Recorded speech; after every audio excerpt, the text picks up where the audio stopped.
ici Dorémy et bienvenue dans cette nouvelle vidéo. Aujourd'hui, je vais vous parler du trésor des Illumineurs, la quête contre Ursula. Il s'agit d'un jeu Lorcana dans le jeu Lorcana.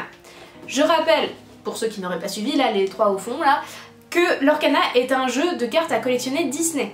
On est actuellement au 4e chapitre, c'est-à-dire au 4e ensemble de cartes qui sort. Et pour ce nouveau chapitre, il y a eu un nouveau produit dérivé qu'on n'avait jamais vu jusqu'ici, c'est ce trésor des Illumineurs. Comme je l'ai dit, il s'agit d'un jeu dans le jeu.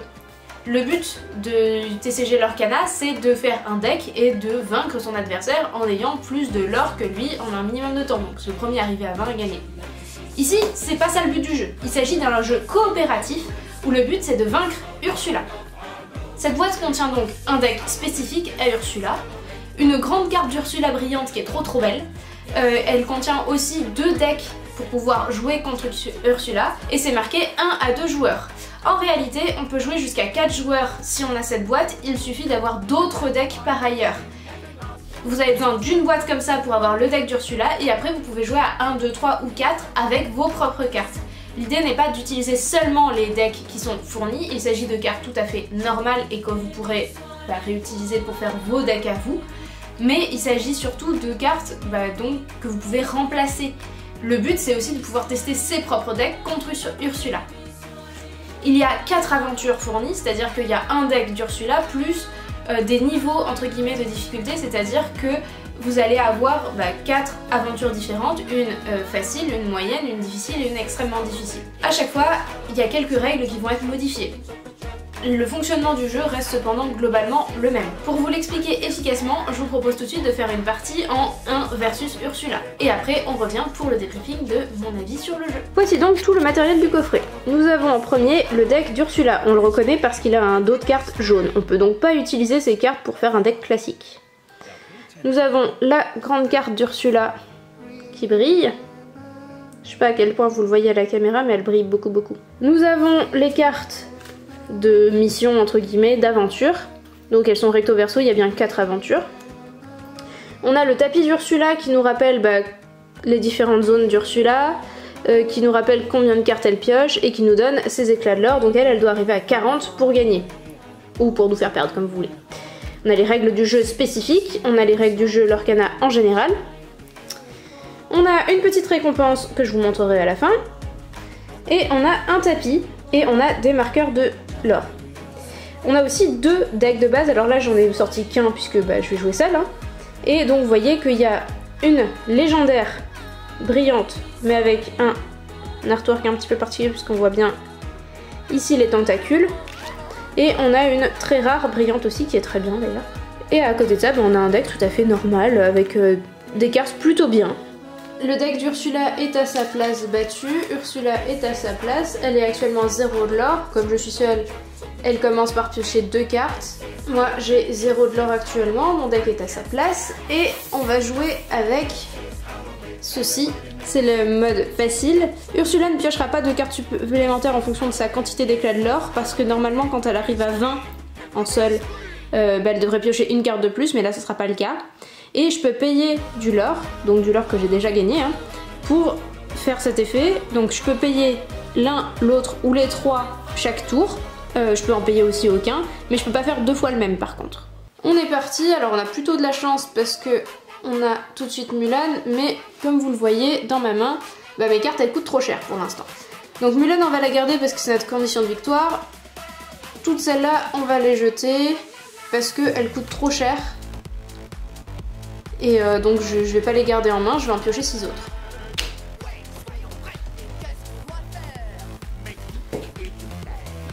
Hop, beaucoup mieux parce que vous voyez que j'ai des cartes à 2, etc. Ça repart dans mon deck et je les mélange. Pour finir d'installer le jeu, il faut chercher le trident. Hop, le trident volé, il est sur le terrain dès le début de la partie. Maintenant que tout le monde est prêt, nous allons pouvoir commencer la partie. Donc dans l'ordre, on redresse tout ce qui est penché ici. Il n'y en a pas. On vérifie s'il y a des effets de début de tour. On résout la rangée, c'est-à-dire qu'on va faire tout ce qui est écrit ici. Hop, elle gagne un éclat de l'or. Ensuite, elle pioche les cartes. Et ensuite, je les révèle une par une.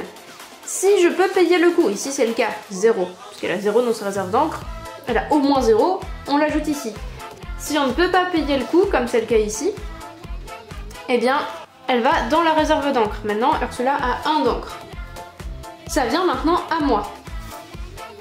Donc moi, comme c'est en mode spécial, j'ai le droit de piocher. Ah, ça c'est bien.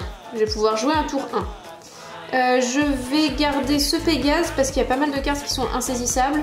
Donc je vais ancrer ça. Et je vais jouer cette petite Mulan.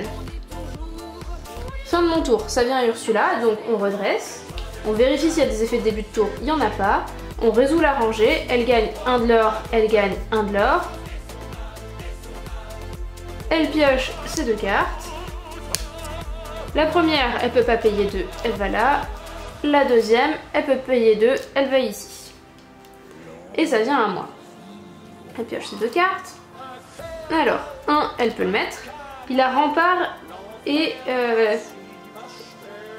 ce personnage entre épuisé, c'est précisé. Parce que normalement c'est un choix. Quand il y a des choix à faire, c'est les joueurs qui décident, mais en général le jeu est prévu pour qu'il n'y ait pas de choix à faire. Donc il a rempart, ça veut dire qu'il faut que je l'attaque en premier. Et 5, il n'y a pas assez, ça va dans la réserve d'encre. Et ça vient à moi. Je pioche une carte. Je vais ancrer ça. Et je vais jouer Namahari.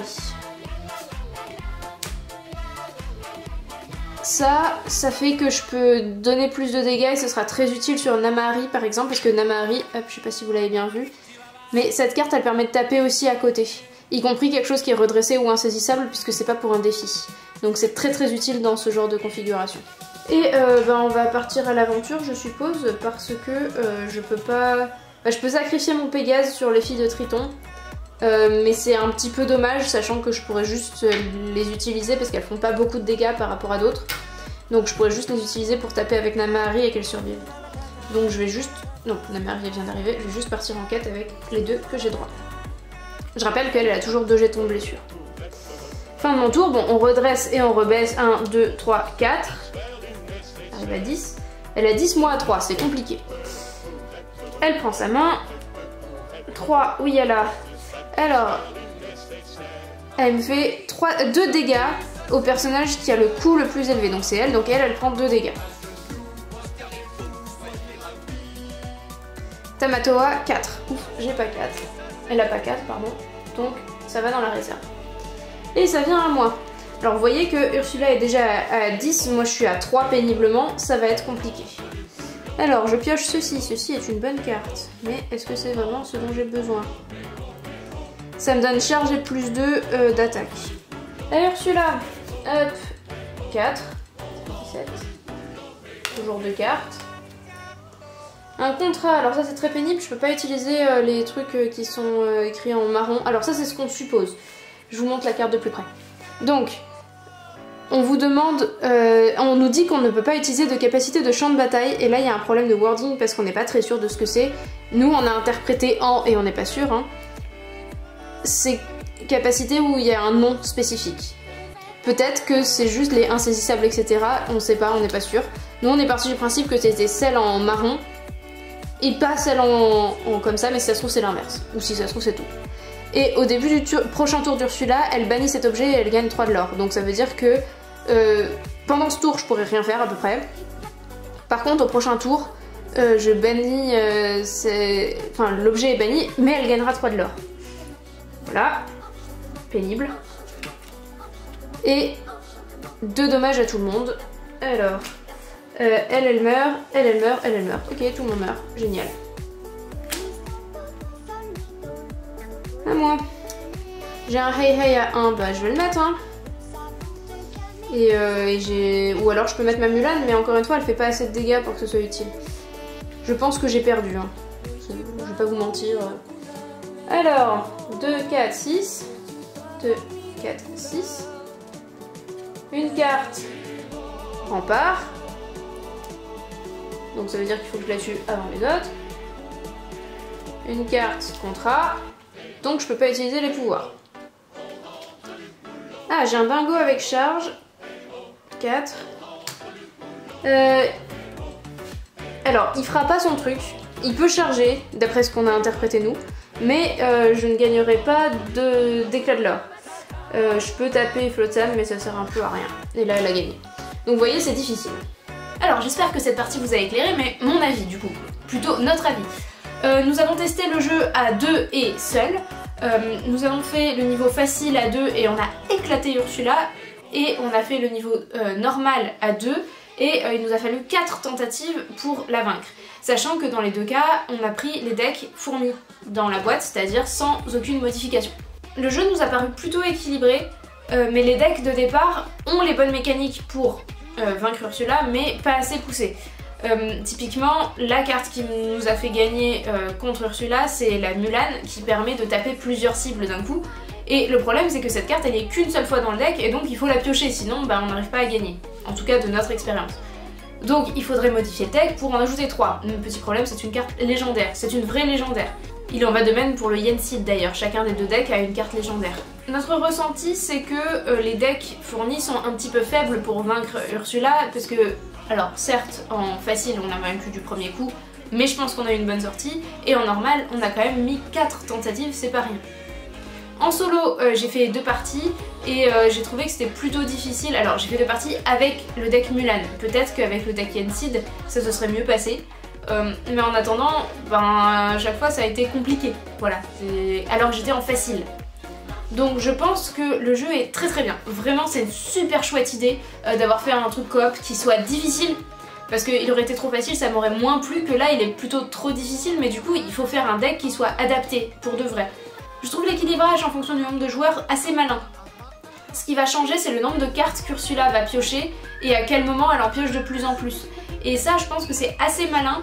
Alors on n'a pas pu tester à 3 ou 4 joueurs, mais je pense que ça reste équilibré parce que Ursula a beaucoup de cartes qui vont faire des dégâts à tous les personnages ou qui demandent à tous les joueurs adverses de défausser quelque chose, etc.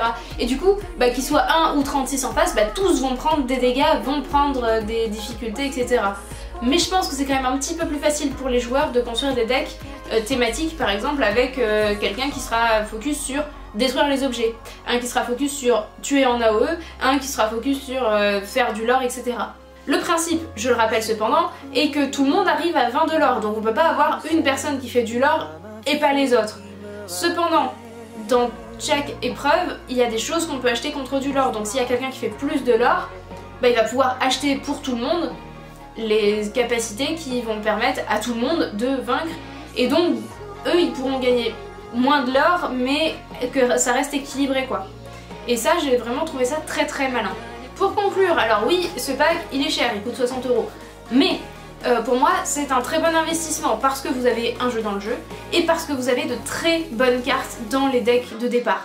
Vraiment, les 2 decks de départ fournis sont bien meilleurs que les decks de départ classiques qu'on peut acheter pour 20-25 €. Et en plus vous avez une carte Ursula grande taille brillante, alors elle sert à l'ambiance, elle sert pas à jouer, etc. Et vous avez une autre carte parmi un pool de cartes qui va être dans un foil assez particulier et que nous on a ouvert du coup quand on a vaincu Ursula en normal. Donc on s'est dit bon bah voilà, on a vaincu, on peut l'ouvrir. Et franchement elle est trop belle. Voilà, je vous la mets à l'écran là. Elle est sublime et ça franchement je trouve que ça vaut le coup. Je trouve que c'est un bon achat et que c'est une super bonne idée parce que ça permet de jouer autrement à l'Orcana et en coop. Nous on est très friands de jeux coop et vraiment on est typiquement le public cible et ça match. Et vous l'avez acheté? Ça vous a plu? Dites-moi tout ça dans les commentaires et je vous dis à très bientôt dans une prochaine vidéo. Des bisous!